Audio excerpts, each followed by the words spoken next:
August 22nd, 1791, midnight. The sky above Saint-Domingue split open with thunder.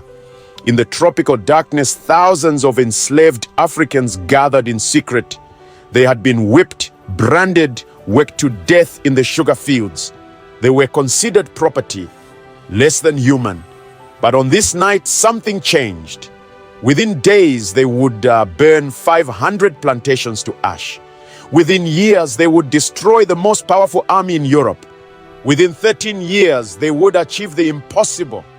They would become the first and only people in human history to successfully overthrow slavery through armed revolution and establish a free Black Republic. This is the story the world tried to forget. The revolution that terrified every slave-owning nation on earth. The uprising that proved Black people could govern themselves, could defeat white supremacy, could be free. This is the Haitian Revolution, and it changed everything. You've heard of the American Revolution, you've studied the French Revolution, but there's another revolution, one that came between them, that history books conveniently ignore.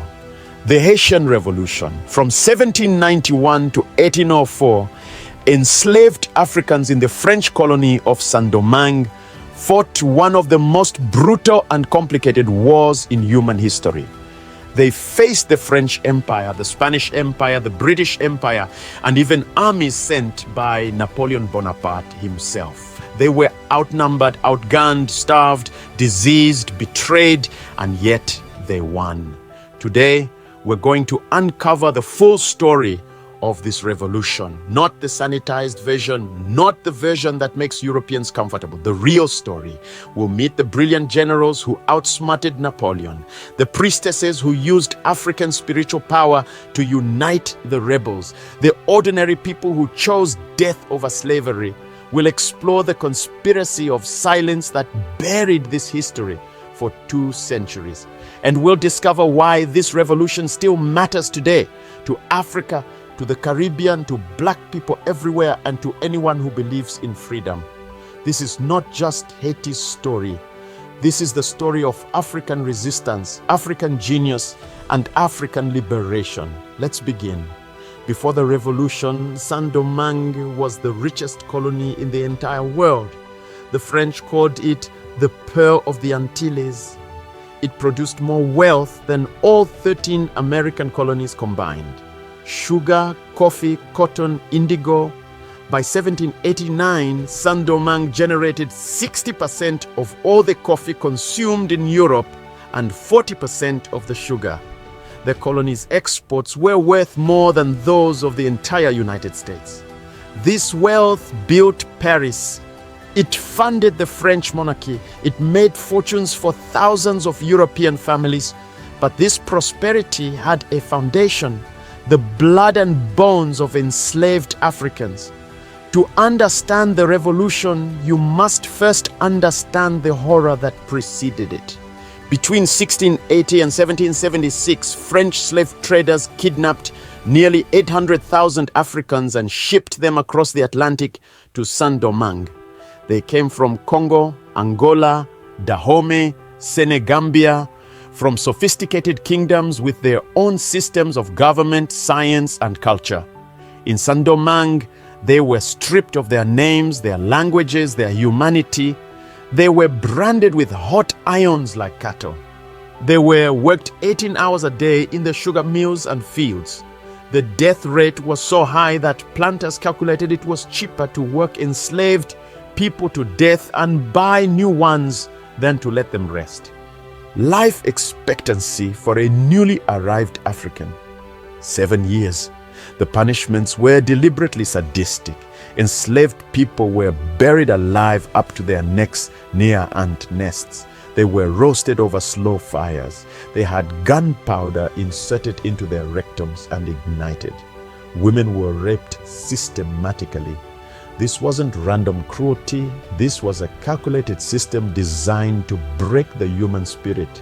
But it didn't work. Saint-Domingue society was organized like a pyramid of oppression. At the very top, about 40,000 white colonists divided into two groups. The Grand Blancs, big whites, were wealthy plantation owners. Many had never done physical labor in their lives. They lived in luxury, surrounded by enslaved servants while their plantations ran on terror. Below them were the Petit Blancs, small whites, who were overseers, artisans, and merchants.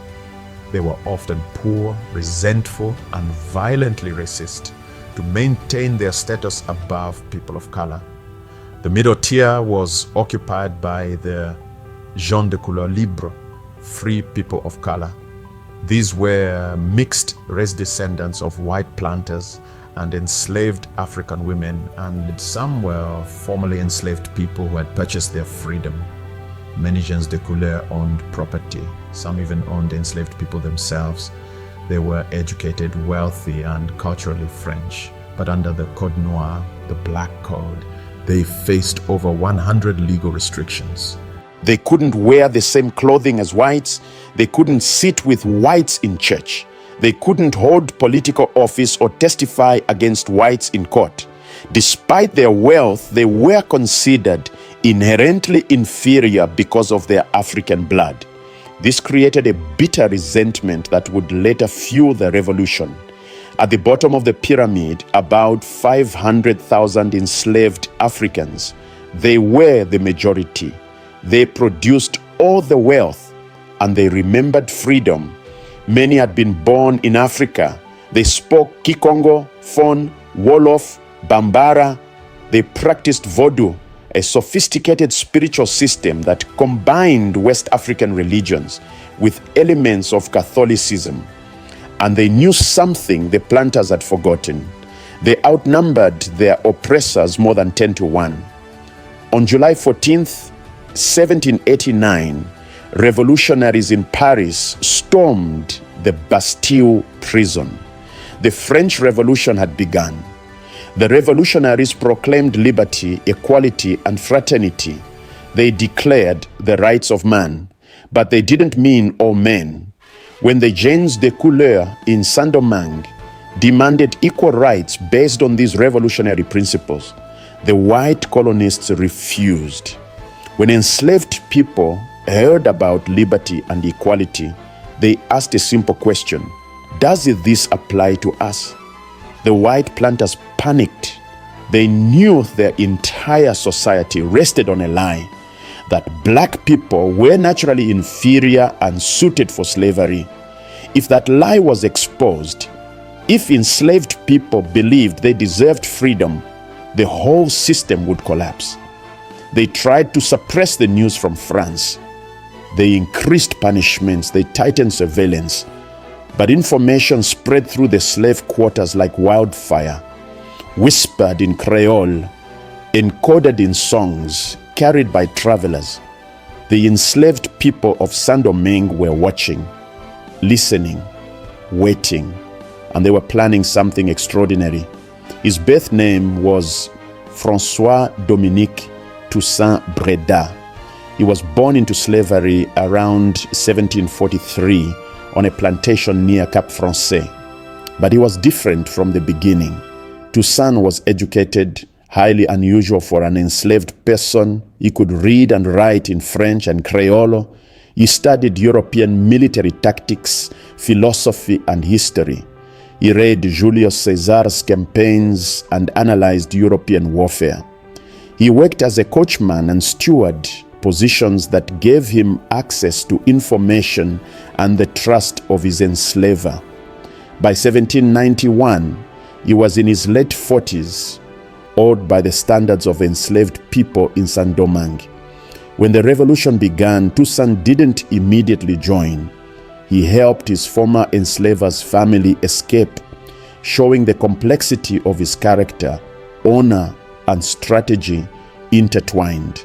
But once he committed to the revolution, he became its greatest military and political genius. The Europeans called him the Black Spartacus and the Black Napoleon. But Toussaint was neither. He was uniquely himself. a brilliant strategist who understood that military victory alone wouldn't guarantee freedom. Toussaint believed in discipline, organization, and international diplomacy. He played European powers against each other, Spain against France, France against Britain, always maneuvering for the best advantage for his people. He transformed desperate slaves into a professional army. He negotiated with kings and generals as an equal, and he drafted a constitution that abolished slavery forever. But his story would end in tragedy, betrayed by the very nation whose ideals he believed in. Where Toussaint was diplomatic, Jean-Jacques Dessalines was fire. Born into slavery around 1758, Dessalines endured the worst brutalities of plantation life. His back was covered with scars from whippings. He had seen family members tortured and killed. This created in him an uncompromising hatred of slavery and those who defended it. Dessalines was Toussaint's most effective general, fearless in battle, ruthless with enemies, beloved by his soldiers. He understood viscerally what Toussaint sometimes forgot. This was a war to the death. When the French tried to reinstate slavery after Toussaint's capture, it was Dessalines who led the final war of independence. And when victory came, it was Dessalines who declared Haiti's independence on January 1st, 1804. He would become Haiti's first emperor, and he would make sure that slavery could never return. The Haitian Revolution wasn't just a military campaign, it was a spiritual war. Cécile Fatiman was a voodoo priestess and one of the revolution's spiritual leaders. Born to an enslaved African woman and a white Frenchman, she embodied the complex identities of Saint-Domingue. But she chose Africa. On August 14th, 1791, Fatiman presided over the legendary voodoo ceremony at Bois, a ceremony that would spark the revolution. Hundreds of enslaved people gathered in the forest. They made blood oaths to fight for freedom or die trying. Fatiman, along with the priest Dirty Bookman, channeled the spirits of African ancestors. They declared that the gods of Africa had abandoned the white oppressors and blessed the revolution. This wasn't superstition. This was sophisticated psychological warfare, giving enslaved people spiritual certainty that their cause was righteous and divinely supported. Fatiman survived the revolution and lived into her 90s, a living symbol of African spiritual power. Dirty Bookman was born in Jamaica and later sold to Saint-Domingue. He was a Vodou Ungan, a priest, and a commandeur, a position that gave him authority over other enslaved workers. Bookman used this position to organize resistance. He traveled between plantations, spreading revolutionary ideas disguised as religious teachings. At the Bois Caiman ceremony, Bookman delivered a prayer that became the spiritual foundation of the revolution. The God of the white man calls him to commit crimes. Our gods ask only good works of us, but this God who is so good orders revenge. He will direct our hands. He will aid us. Throw away the image of the God of the whites who thirsts for our tears, and listen to the voice of liberty that speaks in all our hearts. It was a direct challenge to the Christianity used to justify slavery. It was a reclamation of African spirituality, and it was a declaration of war. Bookman would die in battle just months later, his head displayed on a spike by the French as a warning. But his words lived on, echoing through every battle of the revolution. Sanite Belair was a sergeant in the Revolutionary Army and one of the few documented female military leaders of the revolution. She fought alongside her husband Charles Belair, who was Toussaint's nephew. Together they led troops in crucial battles against the French. When the French captured her in 1802, they offered her a choice: renounce the revolution and live, or die for freedom. She chose freedom. On October 5th, 1802, Sanité Belair was executed by firing squad. Before she died, she refused the blindfold and faced the executioners with her eyes open. Her last words were reported to be, "I die for freedom." She was 23 years old.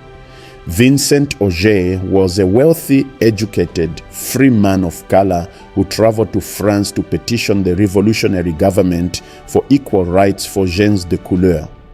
He didn't advocate for ending slavery. He wanted equality for free people of color only, a limited vision of justice. When the white colonists refused, Auger returned to Saint-Domingue and led a small armed rebellion in 1790. It failed. He was captured and executed by being broken on the wheel, a medieval torture where his bones were systematically shattered with an iron bar. Auger's death radicalized many free people of color and demonstrated that reform was impossible. Revolution was the only path, but the real heroes of the Haitian Revolution weren't just the famous leaders.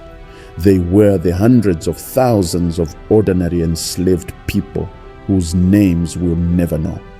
The woman who poisoned her master's family and escaped to join the rebels. The man who burned his plantation and melted his chains into weapons.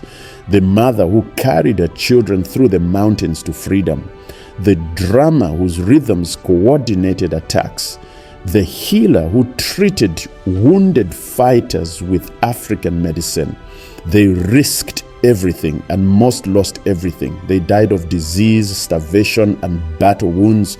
They were hunted with dogs, tortured for information, and executed as examples. But they fought anyway because they understood something fundamental. Freedom is worth dying for. The revolution didn't begin suddenly. It built slowly like a storm gathering strength. In 1789, news of the French Revolution reached Saint-Domingue.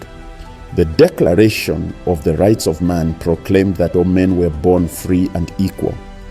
Enslaved people asked, does this include us? The gens de couleur demanded political rights. The white colonists refused. Tensions escalated. In October 1790, Vincent Auger led his doomed rebellion. His brutal execution sent a message. The planters would give up nothing voluntarily, but it also sent another message. Armed resistance was possible. Throughout 1791, enslaved people on different plantations began coordinating. Leaders emerged, plans formed, weapons were hidden, and then came August 14th, 1791, Bois Caïman, a clearing in the forest. Hundreds of enslaved people gathered for a voodoo ceremony led by Cécile Fatiman and Dati Boukman. A tropical storm raged overhead. The gods themselves seemed to be participating. They sacrificed a black pig, a sacred act in voodoo tradition. They drank its blood mixed with rum. They swore an oath, freedom or death. 8 days later, on August 22nd, the revolution exploded. Enslaved people on plantations across the northern plain rose simultaneously. They burned sugar refineries, fields, and manor houses.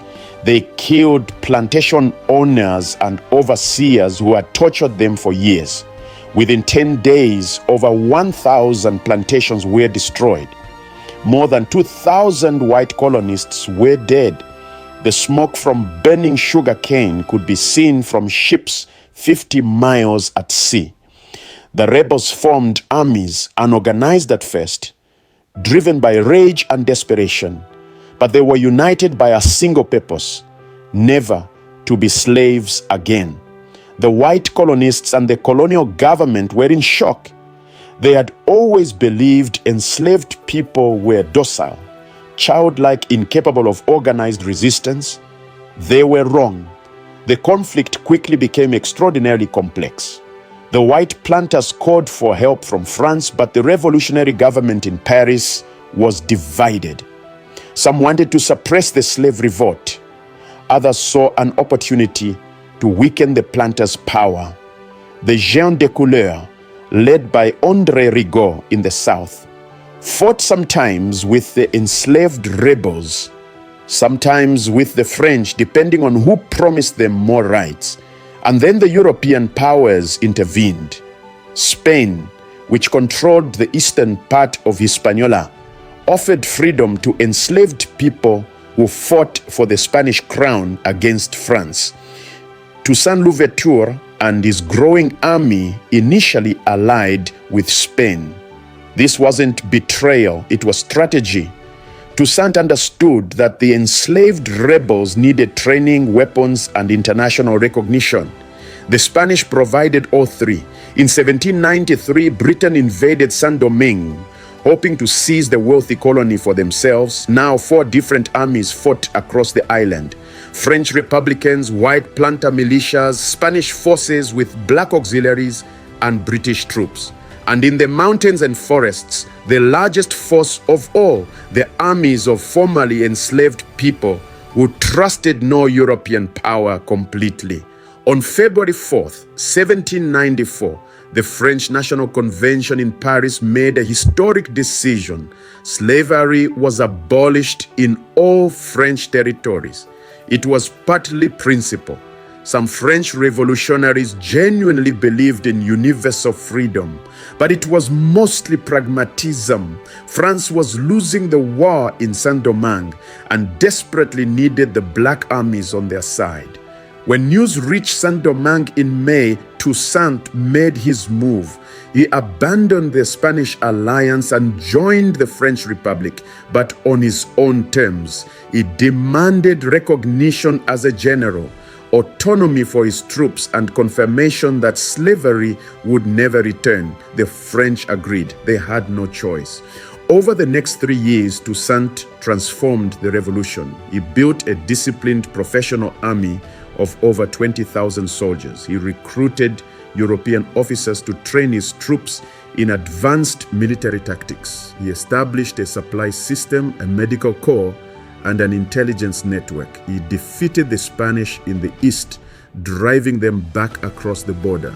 He fought the British to a standstill, inflicting heavy casualties and using guerrilla warfare to make their occupation unsustainable. The British, who had sent over 40,000 troops, lost more than half to combat and disease, mostly yellow fever, to which Africans had greater resistance. In 1798, after 5 years and immense losses, Britain withdrew from Saint-Domingue. They had been defeated by an army of former slaves. It was unprecedented. With the Spanish and British defeated and the French government weak and distant, Toussaint became the de facto ruler of Saint-Domingue. He didn't declare independence, not yet. That would trigger immediate war with France. Instead, he claimed to be a loyal French general while exercising complete autonomy. It was a delicate game.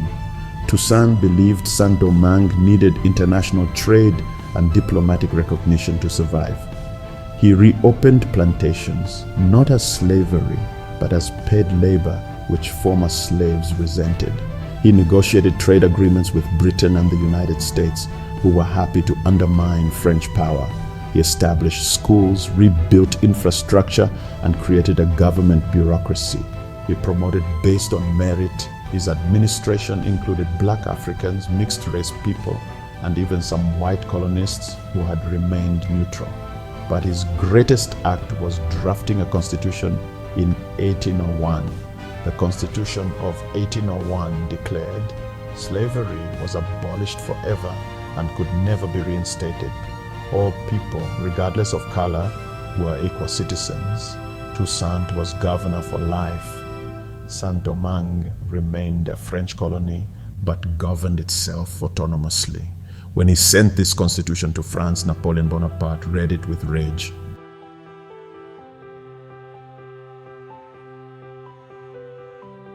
Napoleon Bonaparte had become the most powerful man in Europe. He envisioned a new French empire in the Americas with Saint-Domingue as its jewel. But first, he needed to eliminate Toussaint and reinstate slavery. In December 1801, Napoleon dispatched the largest expeditionary force ever sent to the Americas, over 40,000 troops under the command of his brother-in-law, General Charles Leclerc. Their mission was simple: disarm the Black Army, arrest Toussaint, and restore white supremacy.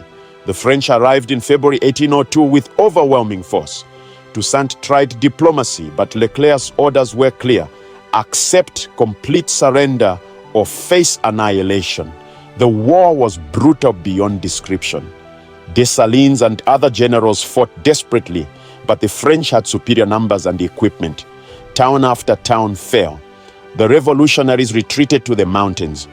But then something unexpected happened. In June 1802, the French offered Toussaint safe passage for negotiations. He accepted, believing his stature as governor would protect him. It was a trap. The moment Toussaint arrived, he was seized, clapped in chains, and shipped to France. Napoleon had him imprisoned in Fort de Joux, a freezing fortress in the Jura Mountains. Toussaint Louverture died there on April 7, 1803, from cold, starvation, and deliberate neglect. He was approximately 60 years old. Before his death, he wrote a prophetic letter: "In overthrowing me, you have cut down only the trunk of the tree of liberty. It will spring up again from the roots, for they are many and they are deep." Back in Saint-Domingue, news of Toussaint's betrayal ignited a firestorm.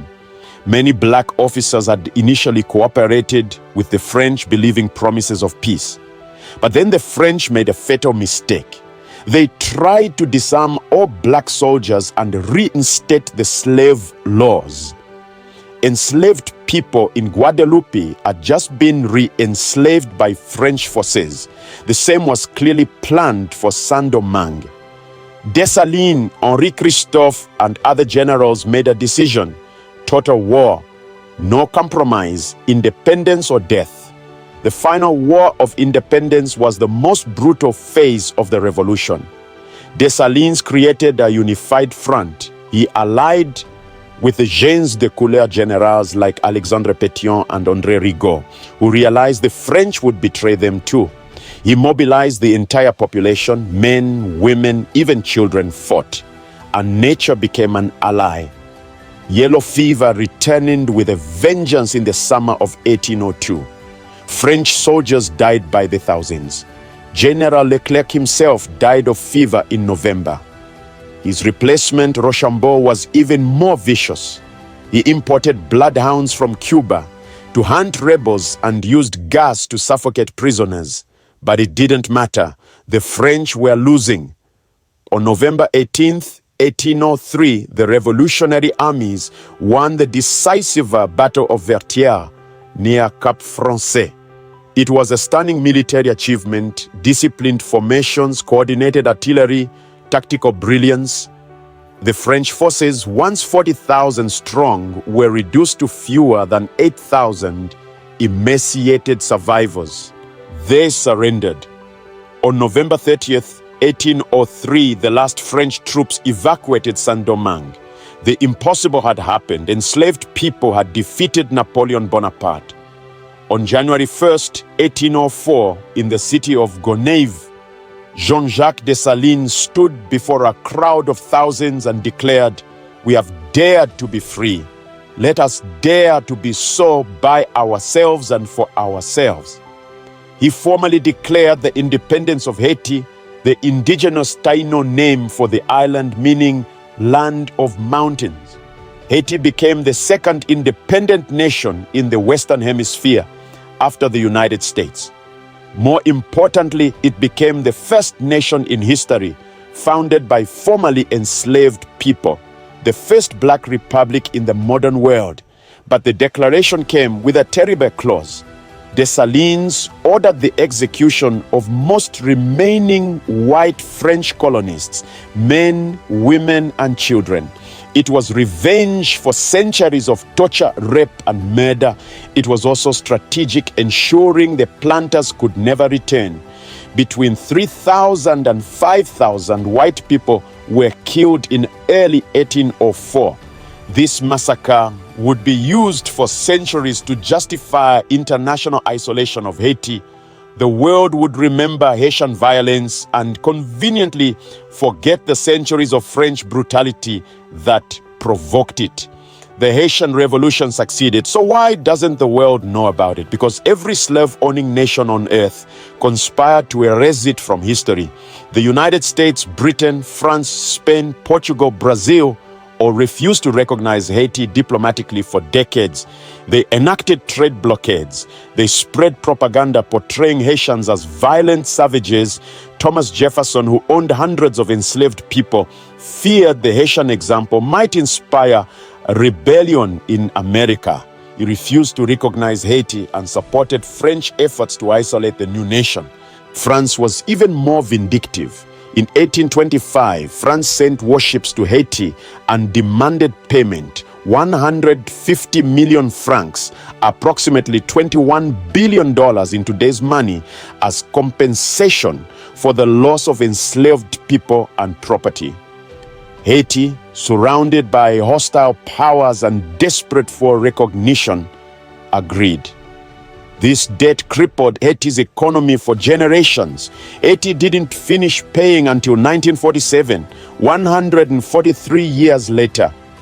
Some economists estimate that this debt extraction cost Haiti over $21 billion in lost economic development. France stole Haiti's future.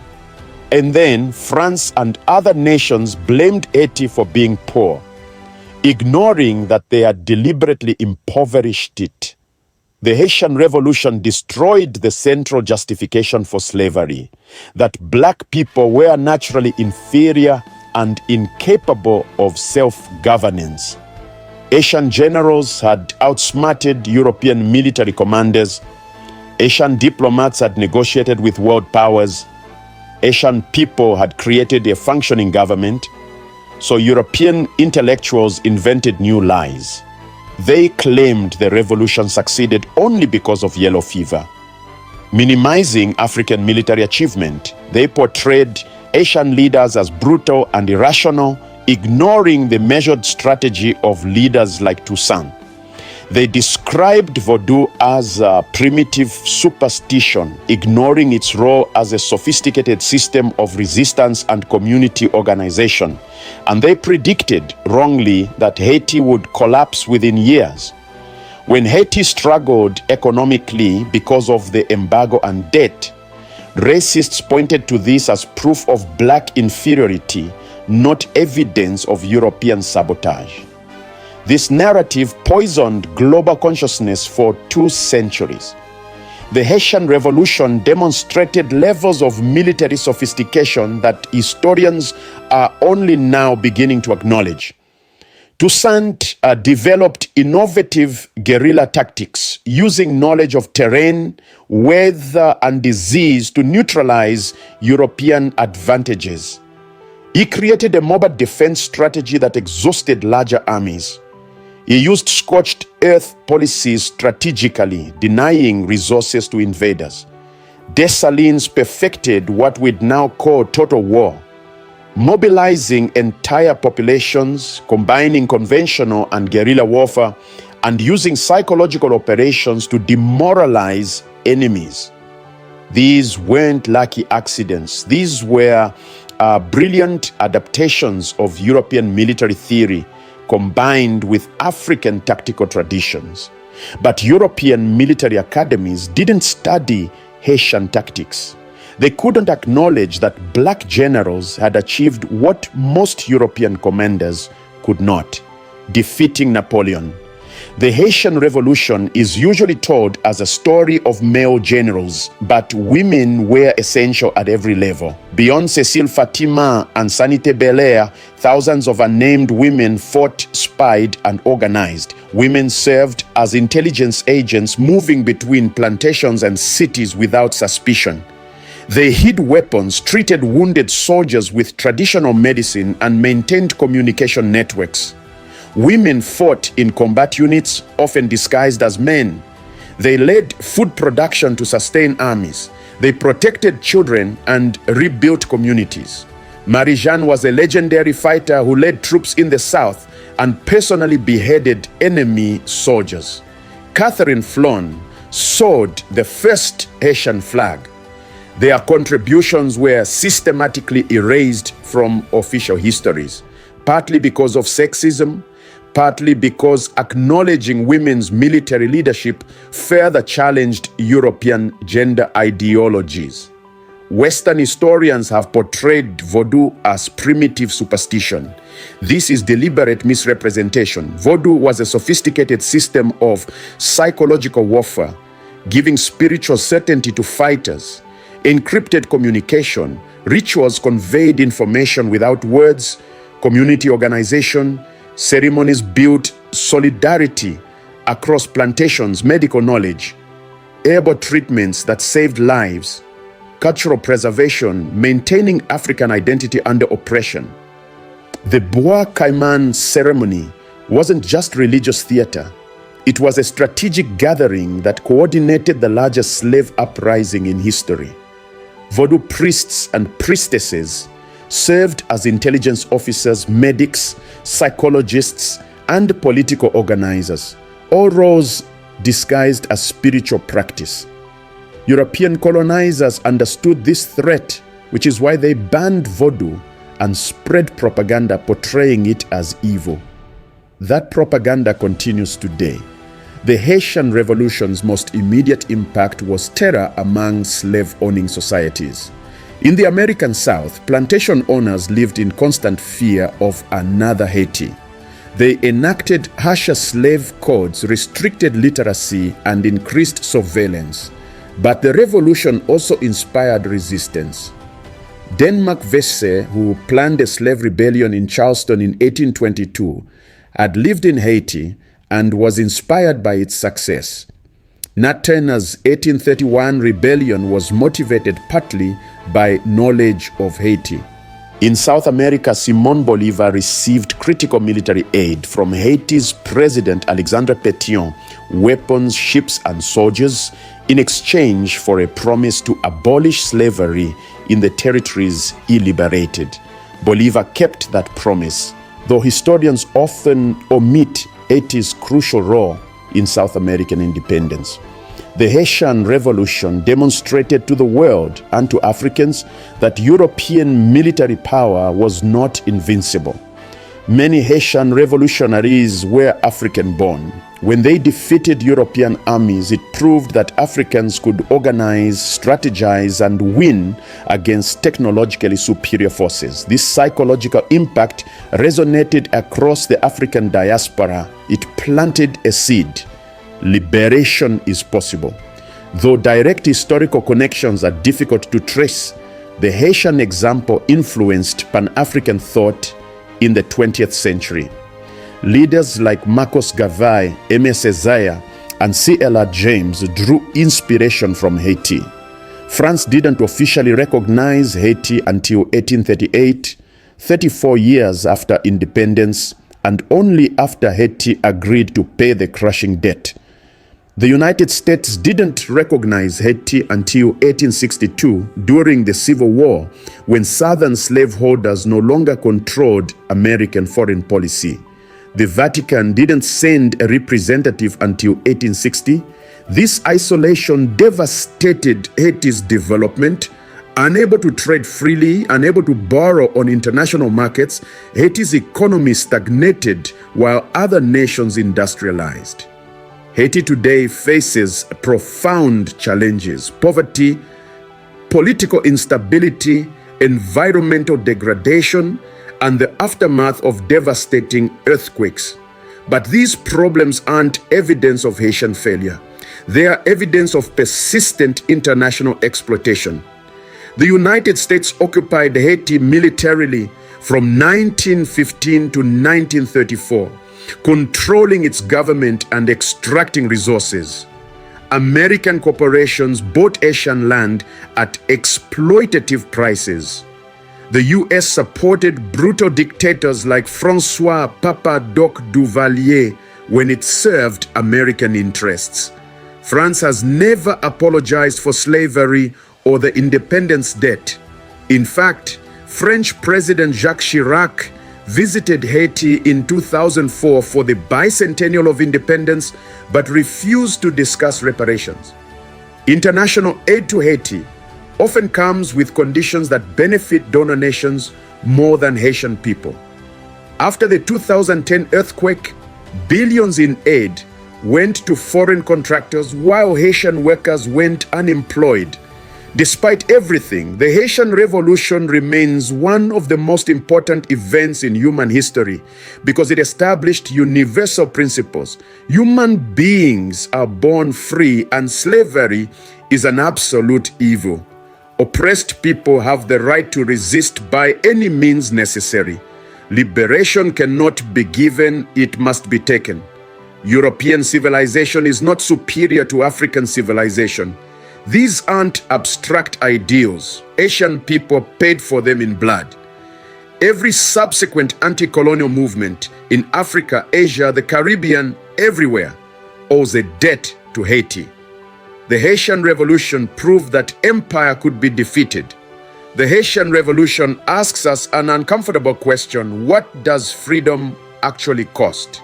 For the enslaved people of Saint-Domingue, freedom cost everything. They sacrificed their lives, endured unimaginable suffering, and fought for 13 years against the world's most powerful empires. And when they won, the world punished them for it, but they won. That victory matters. When enslaved people in Saint-Domingue rose up, they didn't know if they would succeed. The odds were impossibly against them.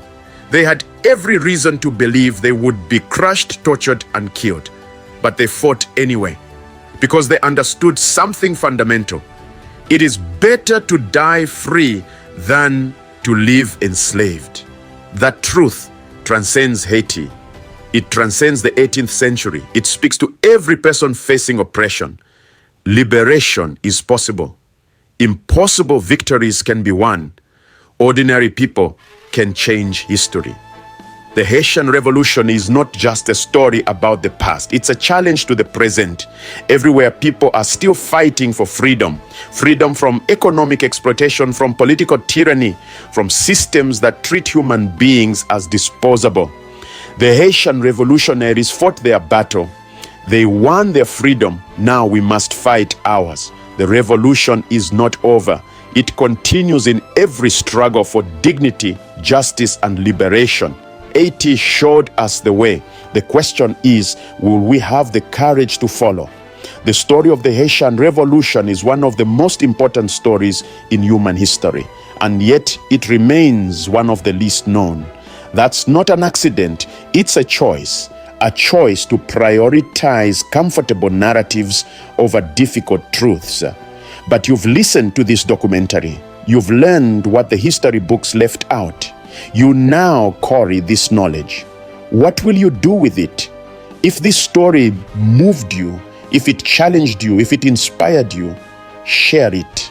Tell others. Demand that schools teach it. Support Haitian people and Haitian culture. And remember, the struggle for liberation continues everywhere. Here on Africa Hidden History, we're committed to uncovering the stories that powerful people want buried. Stories of African resistance, African genius, African triumph. If you want to learn more, subscribe to this channel.